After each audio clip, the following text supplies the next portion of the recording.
Ladies and gentlemen, please welcome to the stage the Mayor of Parry Sound, Jamie McGarvey.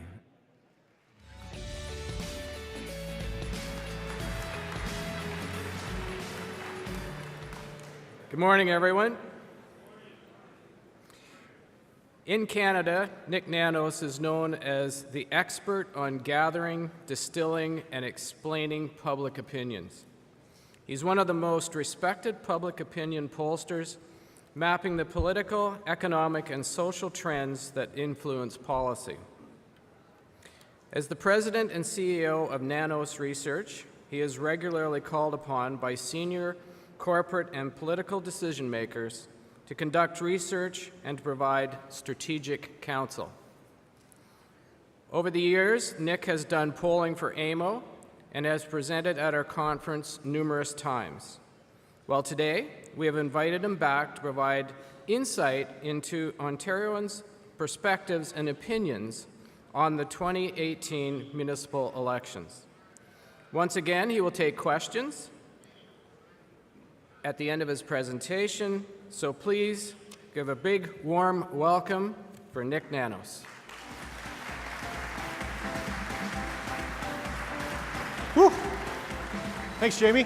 Hello. How you guys doing anyways? I see a thumbs up. That's good. So anyways, well, thank you for inviting me here to share some numbers. I guess we're going to say you're going to drink from the statistical fire hose, so to speak. I'm going to, at a very high level, I'm going to do three things.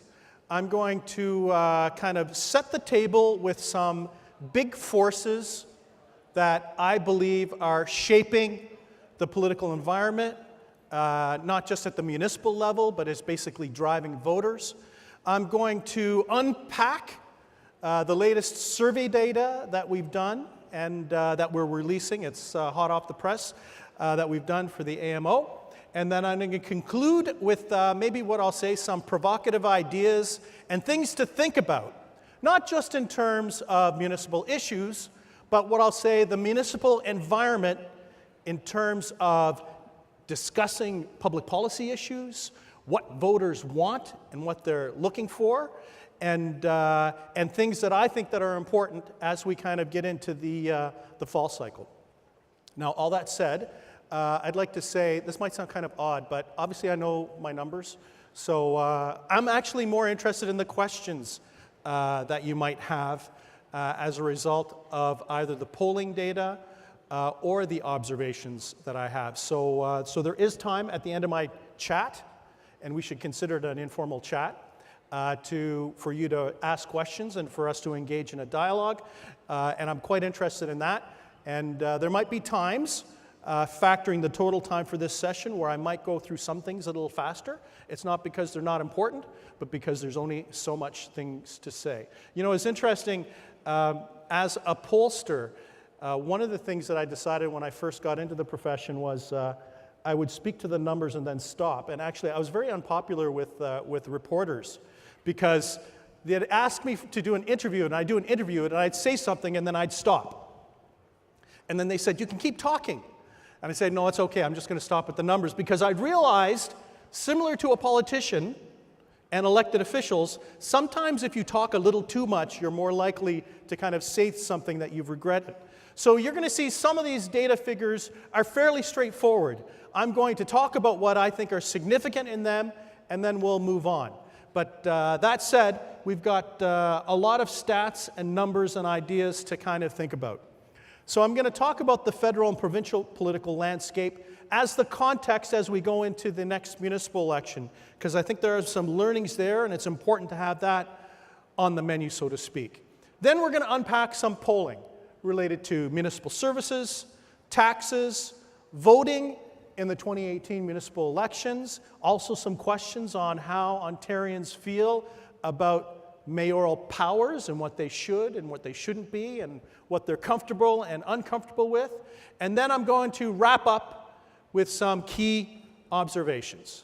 So in terms of setting the table, let's start off with kind of the federal scene and the political scene very quickly. I'm not going to go into a lot of detail. You can see here The last federal election, the Liberals won by 8 points, 39-31, New Democrats 18, Green 5, Bloc 6. In the polling that we've just done, we released this last week, we basically have a statistical dead heat factoring the margin of error between the federal Liberals and the federal Conservatives. The New Democrats are basically in the same range as before the election, as are the Green Party. The Bloc is actually at around half the support in the province of Quebec that it was in the last federal election. I think it would be fair to say there are a number of kind of different interpretations in terms of what's going on. You know, is it a midterm kind of governing fatigue or malaise? You know, is it because of what the Liberals are doing?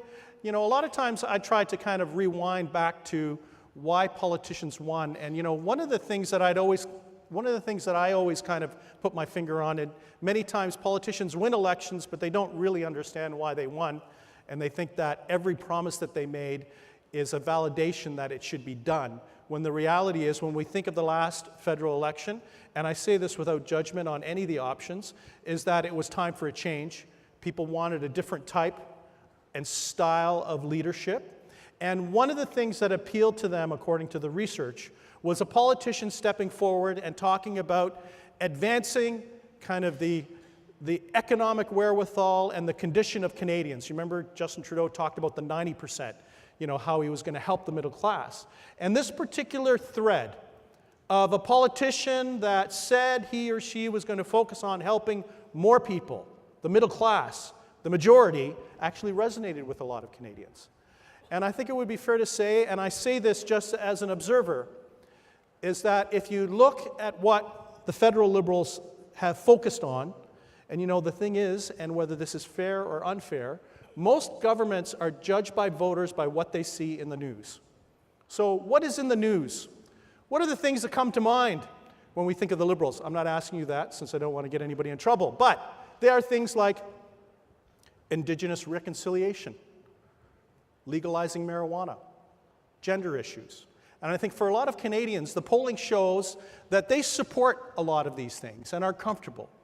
But then the focus, the continuing focus on this implies that perhaps there are others, the majority, that are not the focus. And I think that probably speaks to, you can see the dip or the more competitive atmosphere that we see for the Liberals.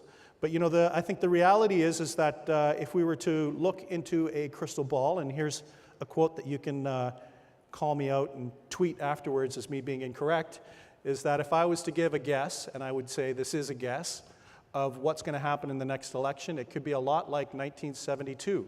And I can tell by other people, they remember what 1972 meant. It went from Trudeau mania in '68 to a government that nearly lost the election with economic fatigue, anxiety about the future, right? Disconnect with Canadians. And, you know, Robert Stanfield, who was not as charismatic as Pierre Trudeau, not as media savvy as Justin Trudeau, nearly won the election. And you know, I would guess that based on this current environment, that could be one of the probable outcomes. Now that said, we should never discount the ability of politicians to blow themselves up, as they would say on Second City. So, let's talk about the Ontario situation. You can see these are the polling numbers that we have. This was not part of the AMO study, but the research that we do separately. You know, the big win for the Ford, for Doug Ford, Premier Ford. And you can see, for all intents and purposes, his support being fairly steady. The other thing that's actually quite interesting is if you believe in the theory of progressive versus other voters, that, you know, since the election at least, and this particular survey was completed at the end of June, that some progressive voters have gone back home to the Liberals in the wake of the last provincial election, and that you can see basically a statistical tie between the New Democrats and the Liberals in terms of Ontario ballot numbers. But for all intents and purposes, the Progressive Conservative-led Ford Party is still in majority territory. So that's kind of like the political context. But what I want to do is to kind of talk about more fundamentals. You know, it was interesting. I was listening to the speaker at the beginning of the day, and he was, you know, Jamie and I were talking about this. I won't be jumping around like he does, because it's hard to do that when you're talking to a bar chart. You know, it was interesting. He was talking about the sharing economy, talking about the non-ownership economy. He talked about automation and all those things. And I tend to look at what I believe are what's driving that. So there's two ways to look at a lot of these big forces.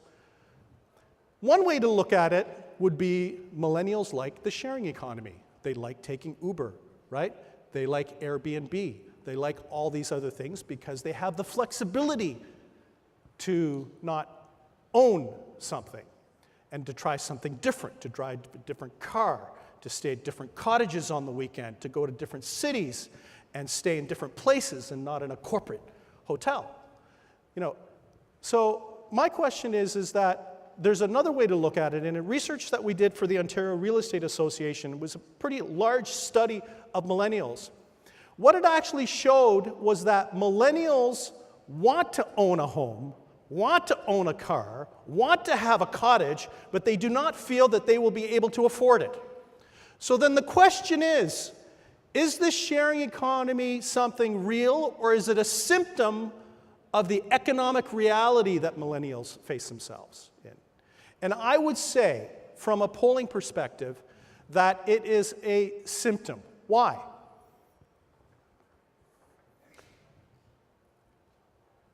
%12 of Ontarians believe that the next generation will have a higher standard of living than Canadians have today, Ontarians have today.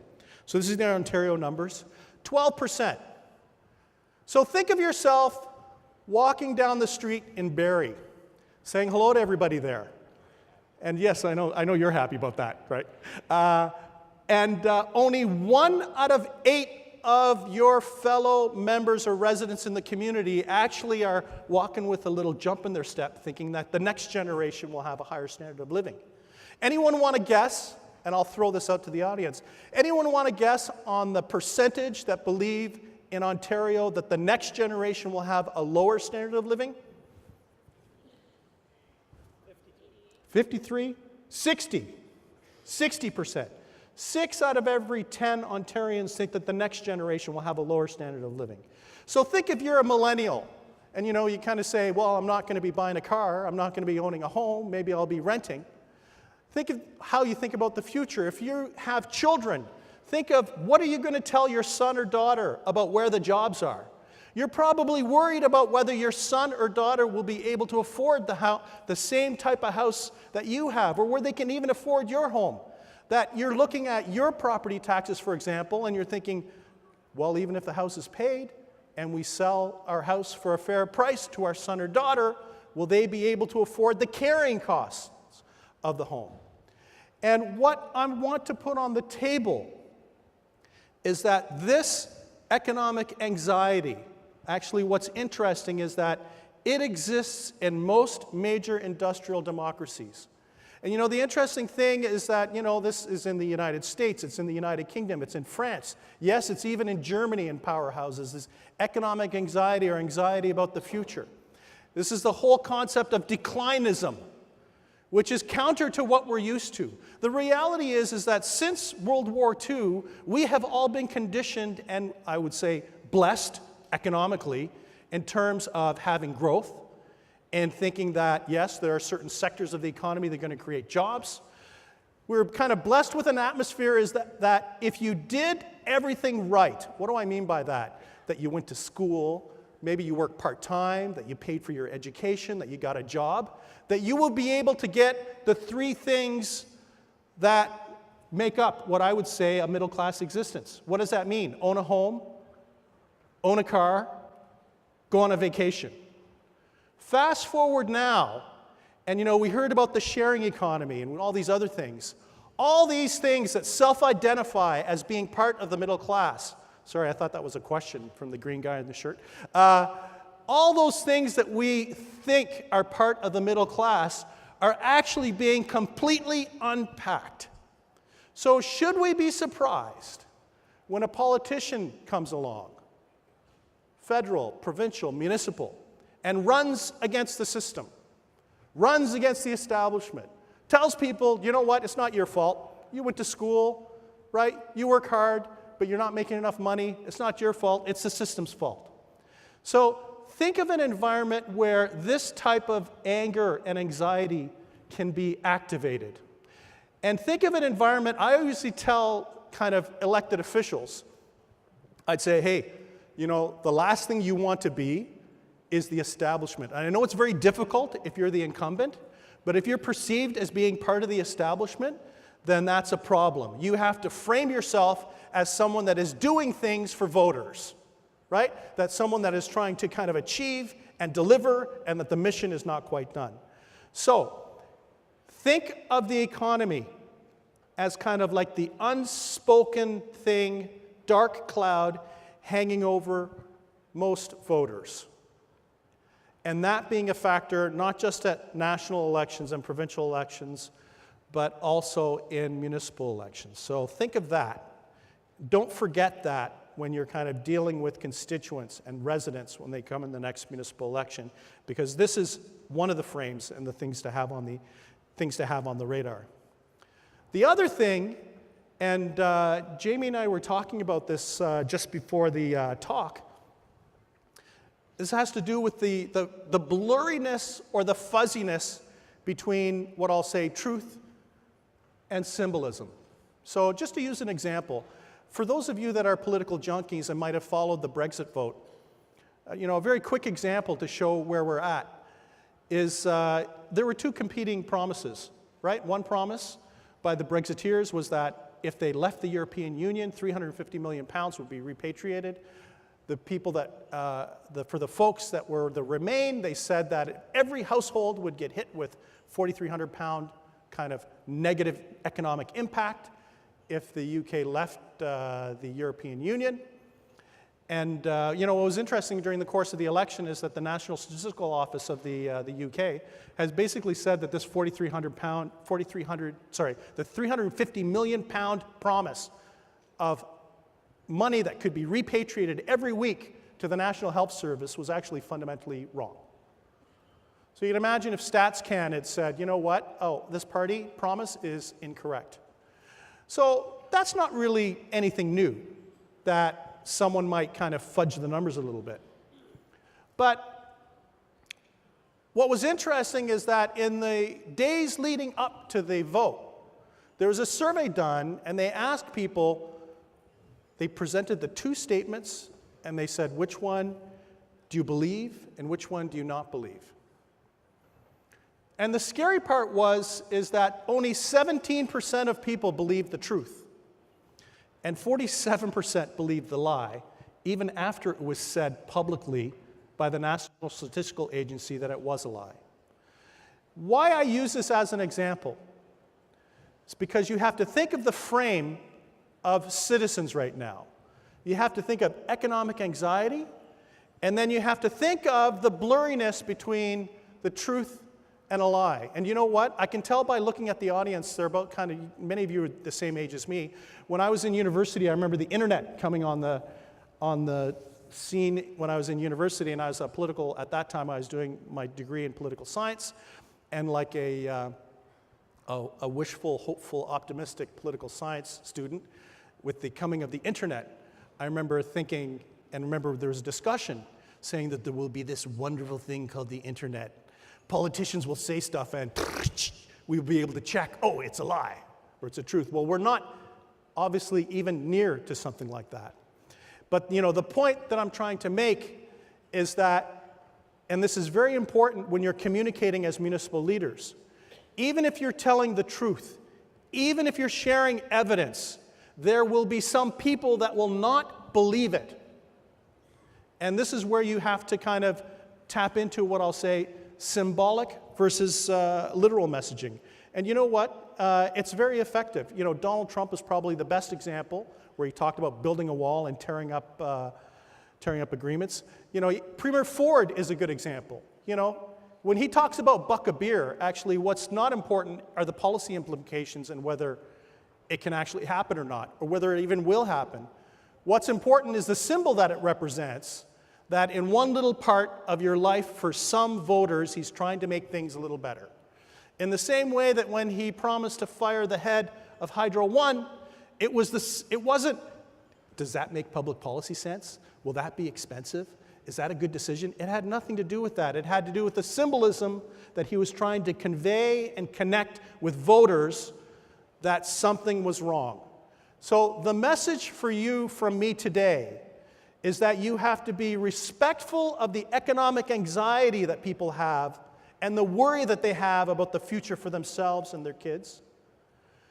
And you have to not only communicate the truth and evidence, but I would say successful politicians in the future will also connect symbols so that for those people that are just not into checking out the facts, that they can understand what you're trying to achieve.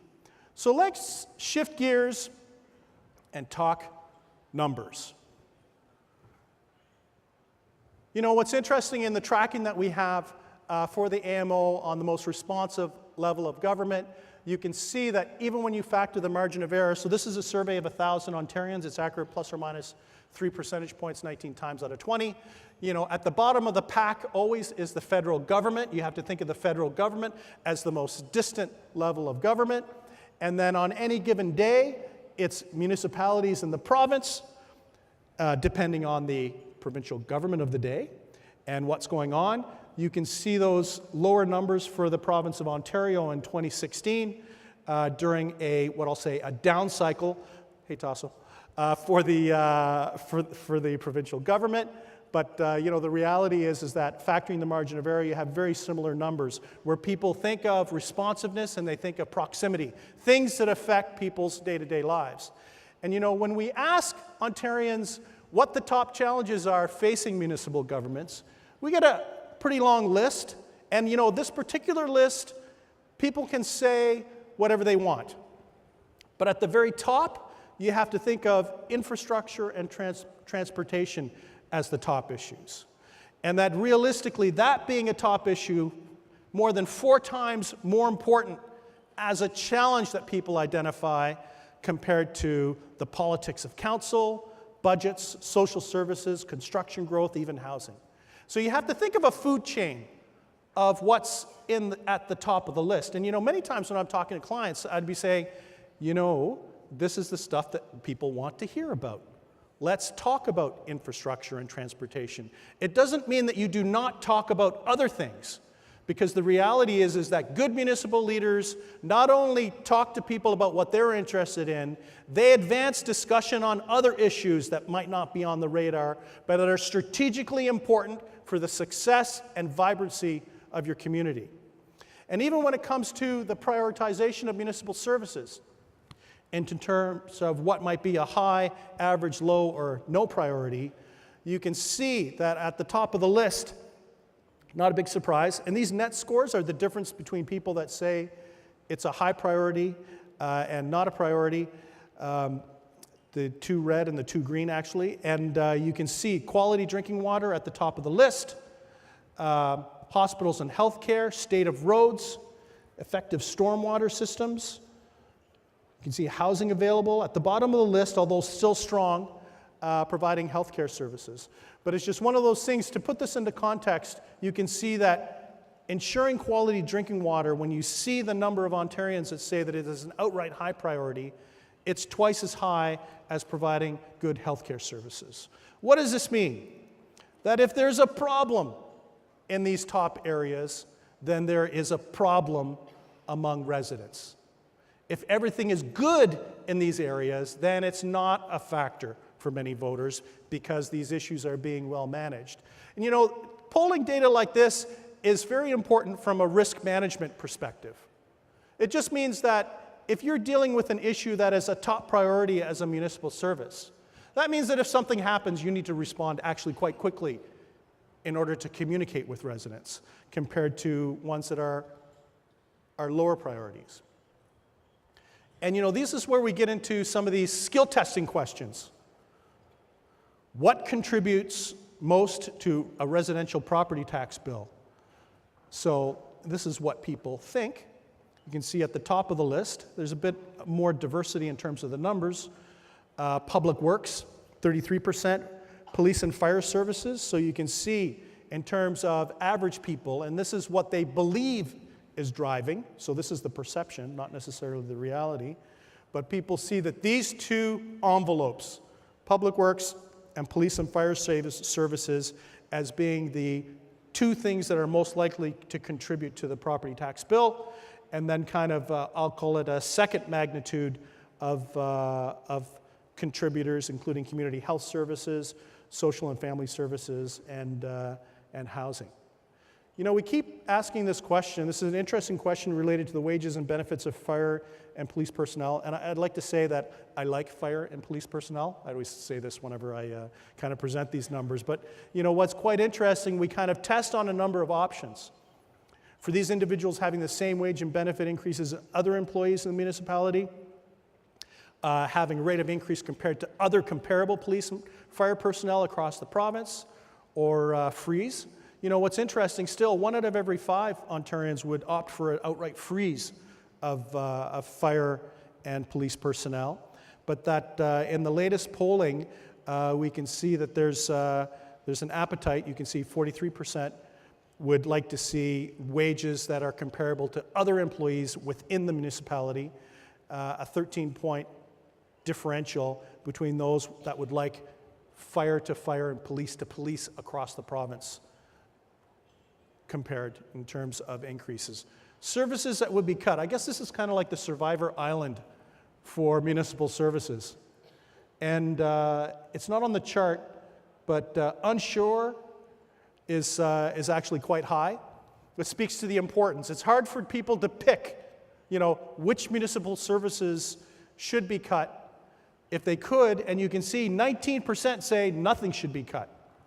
And not surprising, you can see beyond that, you know, very similar numbers on a kind of a diversity of things, ranging from wages, social services, emergency services, community infrastructure. What this basically means is that if someone says we should be cutting this or that the first response for most residents would be, I'm not sure if that should be cut. Is that actually a good decision? And that many people do not really have firm opinions of what services should be cut if revenues do not grow.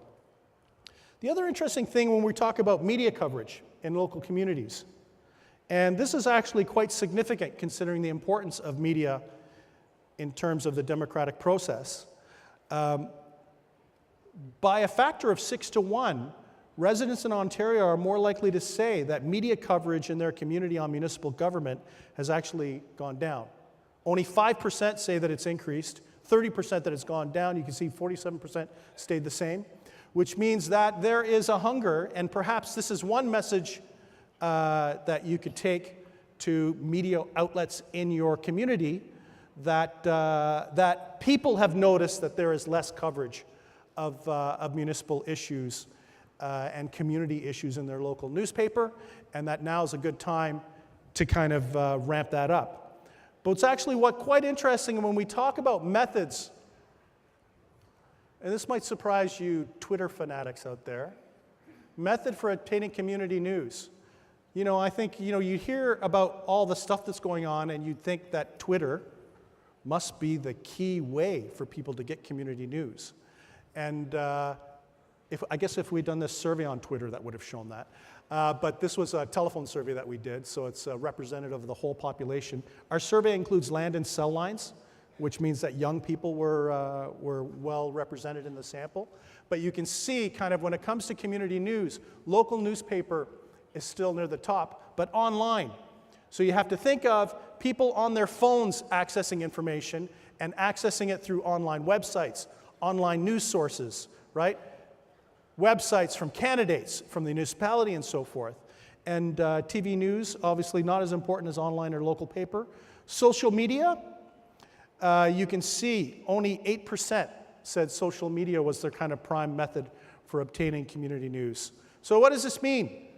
When the Twitter attack comes, you should take note, but you should not panic, right? That you should take note and manage it, but then you should be thinking about what's in the local paper, What's online in terms of the discussion boards? What's on my website? What's happening in the places where people also are talking about this? That social media is something to be managed, and I would say you cannot ignore it, and you have to engage in that particular platform, especially for younger voters, but you should contextualize kind of the importance of that compared to other things. You know, we did another study on whenever there was a public relations or communications crisis and what people recommended or wanted from companies that were undergoing a crisis. And you know, what was quite interesting was they didn't want it on Twitter. They actually wanted it see through the media in terms of what was happening and communicating through the media and those types of sources. So when we unpack most valued services provided by local government, you can see the top three: healthcare, public works, safety, and emergency services. And I would like to say, for the record, that 1 out of every 20 said there's nothing valued, so you probably know who those folks are. Maybe they're all on Twitter. Perhaps not. But you know, you can see that there isn't really one clear leader, but kind of a bundle of services that, that comes to mind when people think of what they value in terms of what they receive from local government. So let's shift gears a little more and talk specifically about taxes. You know, one of the things that we wanted to unpack, and this was another skill testing question that we had for Ontario residents, was quite simply an estimate. Ask people to estimate what percentage of their tax dollar from every household goes to your municipal government. You can see that 23% said less than 10%, 17% were unsure, obviously 60% thought more than 10%, and we know the reality is 9 cents. Yes, can someone nod? 9 cents on the dollar. Thank you. Okay, 9 cents on the dollar actually goes to municipalities. What does this mean? 60% are misinformed about what you actually get. And you know, you have to think of the narrative of people valuing your services, worried about their property taxes going up, wanting the services that you deliver, wonder how things are going to be paid for in the future, and 60% thinking that you're actually getting more money than you are truly receiving. And I think this is actually one of the key points. If there was kind of an education point that the association should try to advance, and I know it's difficult to advance because it's like boiling the ocean, it would be this: drilling into taxpayers' minds, 9 cents, it's just 9 cents that goes to municipalities, so that they can contextualize the job that you are doing with the very restricted and limited funds that you have. And you know, the interesting thing is that when we ask about municipal governments receiving a greater share, you can see that 6 out of every 10 Ontarians, and a minimum of 6, it's been as high as 68%, which is almost 7 out of every 10, would identify municipalities as the key target, right? And I think a lot of this has to do with the narrative of municipalities having less latitude and less flexibility, municipalities being limited by provincial and federal kind of construct. And they see that, you know, municipalities would be the target. So this would be kind of like if there ever were extra tax revenue, the reality is that for average Ontarians, they would put municipalities and municipal services at the very front of the line in terms of those investments and kind of deployment of tax dollars.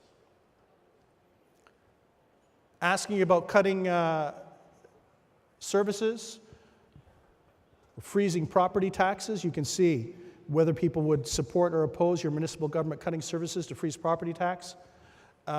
This is not on for the majority. And you can see 1/2 of Ontarians are outright opposed to that. Another 12% are somewhat opposed, while only about a little less than 3 out of every 10 somewhat support this, which means that politicians that talk about cutting municipal services, right, to freeze property taxes, are speaking to a minority. There are people that agree with that, but that is not the majority of people, because the initial kind of reaction for many people would be to say, well, we value all the services that you're providing. How are you going to keep delivering those services? And we need those particular services. So freezing property taxes and cutting municipal services is not on, at least, for the majority of residents in Ontario. Keeping property taxes with the rate of inflation, the key takeaway here is that people are divided. That this whole concept of keeping your property taxes to the rate of inflation, no matter the impact on the quality or level of municipal services, is a mixed bag. So this would be one of these things where advancing this particular concept, at least, would not lead to any sort of consensus opinion. This in contrast to people's concern. And in this particular case, green is concerned and red is not concerned. But you can see that almost 7 out of every 10 Ontarians would be concerned or somewhat concerned about, you can see the current local property tax is not covering the cost to fund future maintenance. And this speaks to the gap. So I guess if we're thinking about a narrative for municipalities, one part of the narrative would be to say we only get 9 cents on the dollar. The other part of the narrative is that our services and programs that we deliver are quite valuable. The other part of the narrative is there's a significant level of concern and anxiety about being able to make the investments based on kind of current tax dollars. And this speaks to what I was talking before in terms of the appetite. If there was one new tax dollar to give to any order of government, who would you give it to? You can see municipal governments at the top of the list. And even when we test on the controversial, at least maybe it's not as controversial as it was in the 1980s and 90s, HST, that the concept of support or opposition to a 1% increase in the HST solely for municipal governments, still, you can see the numbers bounce around. Actually, a lot of these numbers have to do with what's in the news. This has not been in the news lately, so you can see numbers fairly equivalent to what we saw in 2016 and 2017. But still, the reality is more than a majority, although it's not a massive majority, would support or somewhat support a 1% increase in the HST to be solely dedicated to municipal governments. And why? Basically because there is a significant level of concern. Almost 9 out of every 10 Ontarians are concerned or somewhat concerned about the province putting new demands on municipal governments, and that this will directly be linked to costs for property taxes. So think of, what we're doing here is kind of putting a spotlight on things. Think of people's economic anxiety. Think of the value that they place on municipal services. They don't know the answers to everything, but they know that it's very difficult to kind of meet the obligations that we want. And think of them being skeptical of people saying, you can cut this or eliminate that particular service. Think of that as kind of like the frame for how people are looking at a lot of municipal issues. And let's talk about, maybe we'll call this the juicy part. There's going to be an election, right? Maybe? Okay, yeah. The interesting thing, 1 out of every 3 Ontarians said they were not aware that a municipal election is coming. Yeah, I figured there'd be chatter on that one. It was like, yeah, not in my community, everybody knows. But you can see awareness highest in the north, City of Toronto, but they're not members, right? So I can say that. So yeah, City of Toronto, least awareness of municipal government. And then, not a big surprise, you can see the age demographic. Only 52% of millennials are aware that a municipal election is taking place. This also correlates to voting. While when you get to older, 50 and above, that 3 out of every 4 or 4 out of every 5 are aware of a municipal election. I like showing this because you can see likelihood of voting. Now, one thing I'd like to say about polling, so you'd say this is high. A lot of times people ask me why. So our polling has been accurate for the last 30 years without exception, so I haven't been embarrassed. And people actually say, how is it that some public opinion research can be accurate? And I'd always kind of say this, that if you are likely, there's a direct correlation between people that are crazy enough to do a telephone survey and municipal voting, and federal voting and provincial voting. We're more likely to hit voters, which means that we're hitting the target population. But this is obviously higher because we know that people always over-report their likelihood to vote actually at all levels of government. But I wanted to unpack, and this is important for people that are, for voters or residents that might not be engaged in the process. We actually asked reasons for not voting. You can see 30% outright said they just don't follow municipal politics. Another 19% say they're not interested. So think of the non-voters, half of those non-voters sitting on the couch and being disengaged and just saying, I am not into municipal politics. 12% saying they don't like the politicians, not Canadian citizens or don't have the right. Accessibility is only an issue for 10%. And then what I'll say, the negative Nellies who say, doesn't really make a difference. I'm just not into that kind of stuff. But actually is what is even more interesting is these two statements that we tested on, the trade-off or the balance or the choice between civic responsibility and being policy-driven. This is quite important. So 65% of Ontarian voters in municipal elections consider it their civic duty to do so, while 35% are issue-driven. But what's interesting is that, you can see civic duty rises with age. And you can see individuals in the north are more likely to be driven by special issues compared to residents in other parts of the country, and also individuals in the Greater Toronto area. But the purpose of this particular question is just to put a face on the mix between people that just vote because they believe that it is important to vote in municipal elections, and the ones that are driven by what I'll say local hot-button issues. Issues that motivate people to vote municipally.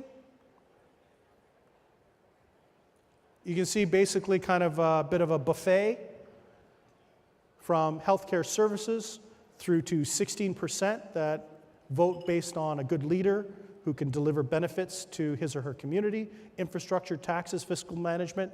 The key other thing is you've got services, the leader, and then you've got money, money, money. You add those all things together. Those are your fiscal voters, right, in terms of what's driving them. And the key takeaway here is you have to think of 3 out of every 10 voters, it's money. That's all they want to hear about. The budget, taxes, investment in infrastructure, that kind of stuff, as kind of like the key drivers as we kind of unpack that. And what do they think about? I'll call it the behavior. Oops, going to go back. Behavior of politicians and councillors. We tested kind of 2 different options. Do they prefer a municipal council in which individual councillors fight hard? Might even lead to an impasse, kind of like the escalation, or healthy debate and put it behind them. You can see 3 out of every 4. What does this mean? Yes, have your disagreements. Yes, have your debate. Yes, it can be heated. But once the decision's made, according to average citizens, it's like, okay, decision's made, let's move on. Don't try to refight those old battles, right? That what's more important is that once council comes to a decision on something, that in terms of what residents would like to see, they'd like to see people kind of move on. Qualities.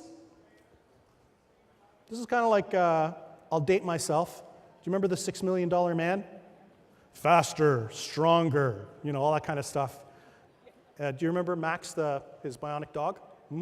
That's a trivia question. Anyways, and Jamie Summers was a $6 Million Woman. But here, if we were to build the perfect candidate running for municipal office, this would be the brand. Honesty, integrity, not a big surprise. Caring about issues, responsive to the local population. Someone who's financially responsible. But you can see, intelligence, experience, and keeping promises, not as important. Great resume. Great resume. But what have you done for me? Right? So you have to think of that. Yes, you could be the most qualified person, right? You could be the person with the greatest amount of experience. You could have a flawless record of keeping promises. But what people want to hear about is the type of person that you are in terms of integrity and your responsiveness to the local population. You have to think of, basically 55% of Ontarian residents, if they were to package the perfect local candidate, they would roll those things up. Someone that they can trust and someone that cares. Least desired. I'm not going to spend a lot of time on this. I'll just say, don't do this stuff. How's that? Okay, we'll just leave it at that. We also wanted to kind of unpack perceptions related to discussion about mayors and the power of mayors. And we tested on 3 statements. You can see the mayor having the power to hire and fire senior staff, mayor having the power to prepare a municipal budget, mayor having the power to veto council decisions. You can see on each one of these potential options that more people are likely to oppose than support. The one option that has the least amount of traction is the concept of the mayor having a veto. Even though it's a minority opinion, the one that has the greatest amount of traction is the mayor having the power to hire and fire senior staff. What does this speak to? It speaks to what I talked about before. The collegial mayor, not the dictator, is what people would like. So this is my last slide, and then we're going to open it up. I have about 5 minutes for questions. So you have to think of kind of top issues being infrastructure, and that being a problem and a priority for people. You have to think of concerns that people have about their property taxes, about whether their property taxes are enough to cover the services and programs that they want for municipalities, and whether they will increase. You have to think of the appetite for municipalities getting a greater share than they currently have, because people know that in the future there will be a deficit, and people being open to the HST as kind of one of those things. And then the other thing is you have to think of, and this is my last point, you have to put residents at the center of things. So, to use examples of failed incumbents, when we say Stephen Harper and Kathleen Wynne, we could talk about all the reasons why they lost, but the reality is that those 2 campaigns actually had some things that were in common.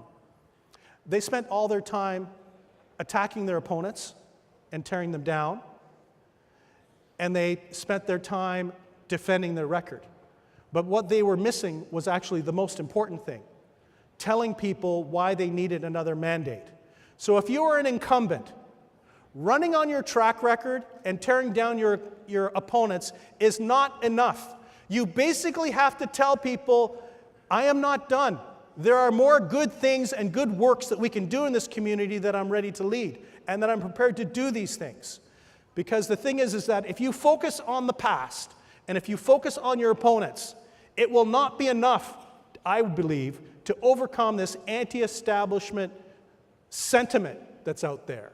So forget about your resume, forget about your consistency, forget about your experience. Think about what you will do for residents in your community, and putting that front and center as your promise for people to decide whether they're going to support you or not.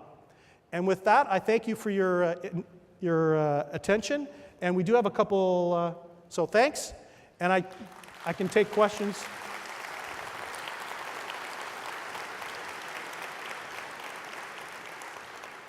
That said, there's not a lot of time, but yes. Quite a fascinating presentation. My name is Andrew Dowie. I'm a councillor in the town of Tecumseh. And so you'd mentioned the anti-establishment perspective. Down our way, we've had a lot of acclamations. I've been acclaimed, surprisingly enough, as have many of our county mayors and deputy mayors. And in our municipality, 4 out of 7 positions have been acclaimed. So I guess I'm curious to know what's happening if we're not seeing the candidates, but we still have an anti-establishment perspective that the public holds.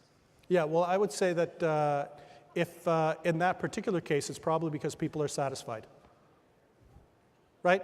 And you know, you can have different views on acclamation or not, and competition or not. But you know, I would say that if you're in a situation where there are lots of acclamations, that's probably indicative of people thinking everything is okay. That doesn't mean that they're happy, and they don't think that everything is wonderful, but they think that the current choice at least is satisfactory. Because, you know, in this particular environment, if people think that there's a problem or time for a change, it comes very quickly, and it's usually much more sensational. So, okay, thanks. Hi. Hi, Nick. Mason Ainsworth from the City of Orillia. Thank you so much for being here. I saw you speak last year, and you're phenomenal. I have a question. You're talking about issues in regards to youth engagement. That's something that's close to my heart, and I see, you know, issues around the idea of, you know, youth not wanting to vote, and they're voting based on issues. But then we also see that a young voter turnout rate, especially in regards to our youth. So what do you think is the key to bringing out youth and getting them engaged, more involved in, you know, municipal politics, provincial and federal, and getting them to, I would say, you know, care more about issues and that civic duty as well? So here I'll say something that might be a little controversial. We should stop treating youth like youth, right? And by that, what do I mean? You know, like Elections Canada and others say, yeah, you should vote, be responsible, be an adult. Those are not valid reasons to vote. How's that for a first statement? Why don't we pretend that young people are like every other voter? So if they're like every other voter, if you want to get young people to vote, you have to speak to issues that they care about. And you know, usually the best example that I use is, you know, federal elections, right? Federal elections, which are usually about the deficit, taxes, and healthcare. And I'd usually tell people, young people don't pay taxes and they're healthy. So what the hell is there for them to kind of log into, right? So the thing is that if you want to engage and activate young people in your community, what you want to do is you want to go down that list and think of issues that young people would care about. And you know what? It's not going to be property taxes. It's not going to be the budget. It's not going to be health care. It's not going to be roads, right? Except if they're cyclists, I guess. But anyways, what is it probably going to be? It's probably going to be things like parks and recreation, public spaces, festivals, community vibrancy, the community as a great place to live, the community as a fun place to do stuff, and to focus on those issues. But you know, the thing is we have to remember, you know, we talked about different segments of voters. Those are not the issues that are important to everyone, right? Like I said, there's the money voter that just wants to hear about money, and that for that particular voter, that's what you need to talk about. So what I would say, if you want to increase youth engagement, don't tell them that they should vote because it's important for them to vote or it's part of growing up. Identify issues in your community that young people might care about. Maybe it has to do with community safety. Maybe it has to do with bike trails. Maybe it has to do with having a nice park. Maybe it has to do with having festivals. But to think of those things that connect with young people. Because if you try to use the same messaging about freezing taxes, paving roads, those things do not connect with young people, at least at that particular point in their life. So treat them like any other kind of voter. Think about what they care about, and then talk about those things. Okay? Yep. We're at 0. I'd like to, so maybe I'll take, yes. I'm the mayor of Malahide, I'm also a councillor from the county of Elgin. I've been around for a long time. I was first elected in '77. At that time, we were getting 57 cents on the dollar coming from the province and the feds. Now we're getting 19 cents. AMO was great last year, and when they approached at the AMO conference for the provincial governments about 1% HST going back to the municipalities, not one party supported that. Mm-hmm. How do we get, and all of a sudden, I'm had the municipality where a bridge collapsed. We can see our infrastructure going downhill every year. We need to have stable funding. How do we prevent the province and the feds to support us? Could you ask me an easier question? Sorry, I kind of like. That's the question. Thanks. You know, sadly, these things only change when there is a crisis, right? And you know, in a way, your situation is partly a result of your creativity and ability to manage within this existing framework. And unless people hear that there's a problem, they don't think that there's a problem. So, the thing is the best thing would be to kind of advance your narrative in terms of what do people want and that they want it from us. And if that's the case, then we need to have some sort of tax funding arrangement that makes sense. Because what you don't want is a situation where people believe that we're kind of putting one level of government against another. We have to have a situation, it's kind of like, what I talked about, where the province and municipalities talk and come to some sort of solution that makes sense in terms of the services they provide. But there's no, I don't think there's an easy answer for your question. So I think one more, and then I'm gonna scoot. Yes?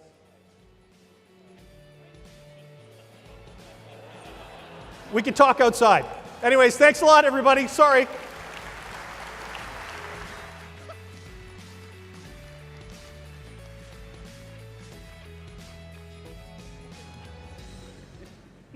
Thank you very, very much, Nick. Always a pleasure and always so insightful, particularly when we're all trying to get reelected. Very good advice. So thank you again for being here with us. Thanks a lot. See you.